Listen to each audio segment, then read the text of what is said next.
ఇప్పుడైతే అనుభవం చేసుకో.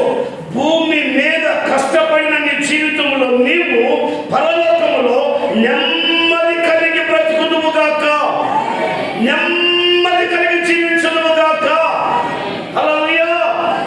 భూమి మీద 2 కాళ్ళు మంచానికి 6 దాపుకొని, తలగడకెళ్ళి 6 దిద్దులు వేసుకొని, టీవీ ముందు పెట్టుకొని, రిమోట్ నొక్కుంటూ, ఇంట్లో వండుకుంటూ, భార్యవైనా భర్తవైనా పిల్లలు తీసుకొస్తుంటే, భర్త చేసుకొస్తుంటే, భార్య చేసుకొస్తుంటే, నీవు మాత్రం రిమోట్ నొక్కుంటూ ఎవరిని నీ కార్యకలాపాలు చేసుకుంటూ భూమి మీద సుఖం అనుభవించావనుకో, అక్కడ వేదన, అక్కడ వేదన.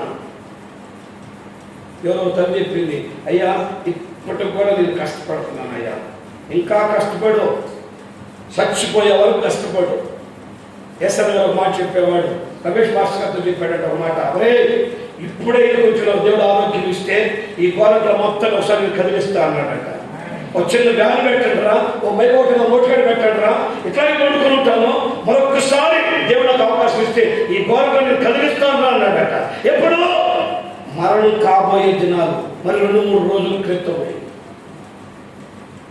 నిజమండి, ఒక్కోసారి ఎంత ఏడ్చుకుంటాను, ఎందుకు ఈ జీవితం, ఈ లాక్డౌన్ అని సువార్త ప్రకటించలేక, సువార్త మోయబడే పరిస్థితులు ఎవరి వలన, నీ వలన, నా వలనే, మనం చేసే పాపం వలనే ఈ తెగులు వస్తూ ఉన్నాయి. మనం చేసే పాపాన్ని బట్టే ఈ లాక్డౌన్ వస్తూ ఉన్నాయి.